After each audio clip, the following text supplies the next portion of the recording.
عالمی وبا ہے اور اس پر ہمیں ایک یکجہتی، ایک اتفاق رائے اور اس بات کی طرف ہمیں توجہ کرنا ہوگی کہ مسئلہ کوئی دین، دھرم، مذہب، مکتب، مسلک کا نہیں ہے، بلکہ انسانی جانوں کا مسئلہ ہے۔ جان ہوگی تو جہان ہوگا، جان ہے تو جہان ہے۔ یہ محاورہ ہم بہت عرصہ سے سن رہے ہیں، شاید یہ اسی وقت کے لیے بنا تھا۔ تو انسانی جانوں کا مسئلہ ہے اور اس میں مذہب کیا کہتا ہے؟ مذہب سے زیادہ تو انسان کی قدر شاید ہی کسی نے کی ہو۔ اللہ کو اپنے مخلوق سے جتنا پیار ہے وہ حتیٰ ماں کو اپنے بچے سے نہیں ہوتا، اور 70 ماؤں سے زیادہ اللہ انسان سے پیار کرتا ہے، اپنی مخلوق سے پیار کرتا ہے۔ تو یہ ایک اللہ کی کہہ لیجئے کہ مشیت ہے اور ایک آزمائش ہے۔ میں اس کو عذاب نہیں کہوں گا، اس لیے کہ وما کان اللہ لیعذبہم وانت فیہم۔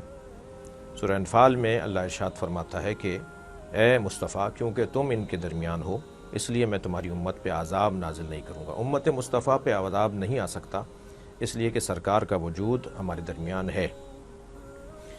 ہاں، یہ کیا ہے؟ یہ ہمارے گناہوں کی سزا بھی ہو سکتی ہے، یہ چوب ایک ہمیں چوٹ بھی ہو سکتی ہے، یہ ہم ایک تھپڑ، ایک سیلی بھی ہو سکتی ہے، اور اس کے اوپر تو میرا زیادہ اعتقاد ہے کہ یہ ایک ہمیں تھپڑ ہے۔ اجتماعی زیادتیاں، اجتماعی ظلم اور ناروا واقعات اور دلخراش مناظر اور ظلم، زیادتی، چوری، ڈکیتی، دھوکہ دہی، رشوت، کیا کچھ مسلمانوں میں بالخصوص اور بالعموم انسانوں میں نہیں ہے۔ تو یہ اللہ کی طرف سے ایک تنبیہ ہے، اور تنبیہ کے لیے کہا گیا ہے کہ لا تقنطوا من رحمت اللہ، اللہ سے توبہ کرو، ان اللہ یغفر الذنوب جميعا، اللہ سارے گناہوں کو معاف کر سکتا ہے۔ رجوع الی اللہ کا بھی ایک وقت ہے، اور پھر اس رجوع الی اللہ میں واسطہ دیں، قسم دیں اللہ کو قسم دیں، امام حسین سید الشہداء، شہدائے بدر کی، شہدائے کربلا کی قسم دیں اللہ کو، یا اللہ ہم انہیں تیرے پاس لے کر آئیں، ہمیں معاف کر دے، ہماری جو غلطیاں ہیں ان سے درگزر فرما۔ تو یہ ایک عالمی وبا۔ اب اس مشکل کی گھڑی میں مسئلہ میں نے عرض کیا کہ ایران سے آئے ہوئے زائرین کا، سعودی عرب سے آئے ہوئے معتمرین کا، اٹلی سے آئے ہوئے فلاں ملک سے آئے ہوئے فلاں، یہ تو باہر سے آیا ہے، ظاہر یہاں تو نہیں ایجاد ہوا، تو باہر سے کہیں سے بھی آ سکتا ہے، اور وہ مسافر ہیں، انہیں تو اپنے وطن میں آنا ہے۔ کوئی اگر کسی اور ملک میں مر جاتا ہے تو اپنے وطن میں جنازہ بھی تو لایا جاتا ہے اس کے، تو انہیں تو آنا تھا۔ یہ بحث نہیں ہے، کہ بحث یہ ہے کہ اب ایک چیز آ گئی ہے، اسے کیسے روکا جائے۔ ہماری ریاست، ہماری حکومت جو اقدامات اٹھا رہی ہے، اور ڈاکٹرز جو ہمیں رائے دے رہے ہیں، میں سمجھتا ہوں کہ اس کے علاوہ کوئی اور راہ حل نہیں ہے، کیونکہ بعض ممالک میں دیر سے جب لاک ڈاؤن کیا گیا تو وہاں نقصان زیادہ ہوئے۔ ہم شاید اتنے دیر ہمیں نہیں ہوئی ہے جتنی دیر اور بعض ممالک میں ہوئی، اور الحمدللہ اس کی نسبت ہم دیکھ بھی رہے ہیں کہ کل کی رپورٹ تھی کہ ٹوٹل 5 افراد کی رحلت ہوئی ہے، اور جتنے افراد اس میں مبتلا ہیں وہ ٹھیک ہے کہ جس کے بڑھنے کی جو رفتار ہے وہ بہت تیز ہے، لیکن یہ جو طریقہ اپنایا گیا ہے، تو آج ہم نے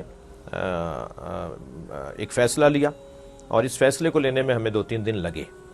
اگرچہ میں سمجھتا ہوں کہ بولڈ فیصلے اور برجستہ فیصلے لینے میں ٹائم لگتا ہے، مگر ایک بڑی ہمت کی بات ہوتی ہے۔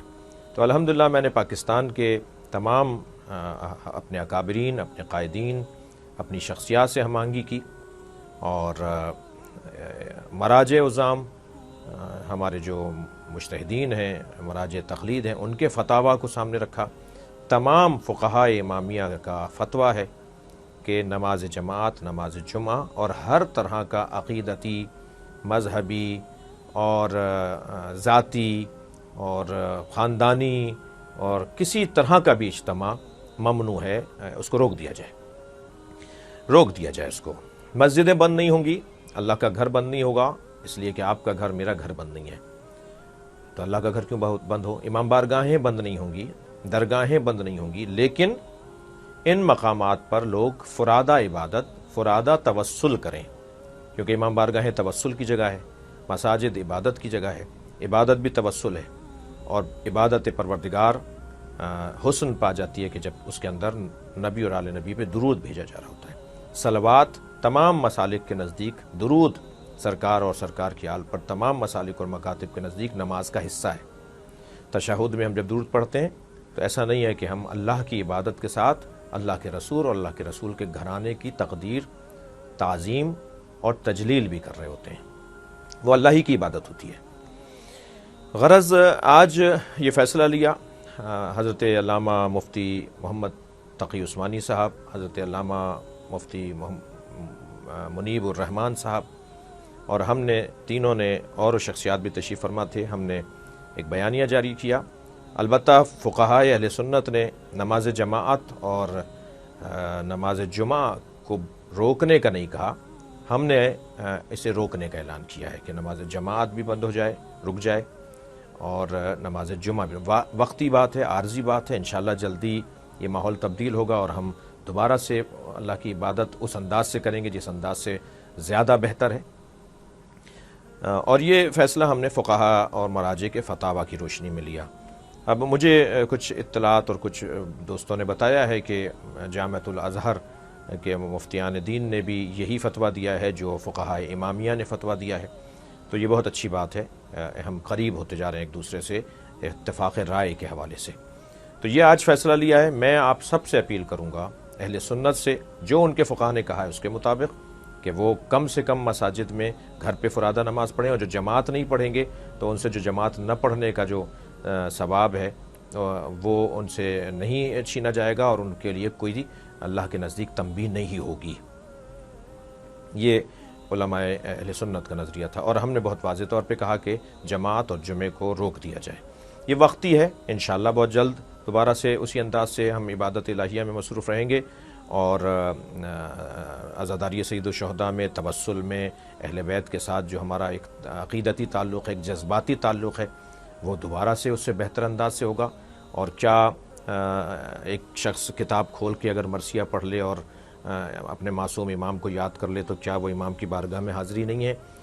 کیا اللہ کو جب فرادہ ہم سجدہ کر رہے ہوتے ہیں تو کیا وہ اللہ کی عبادت نہیں ہوتی؟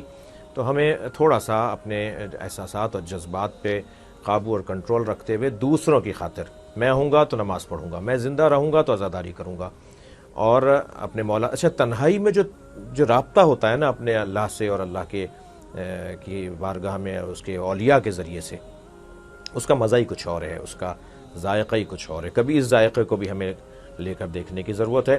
الحمدللہ آج یہ فیصلہ ہوا ہے، اور ہم چاہتے ہیں کہ پاکستان اس وبا سے محفوظ رہے، اور ہم سب صحت مند پاکستان کے ساتھ زندہ رہیں اور اسے ترقی کرتا ہوا دیکھیں۔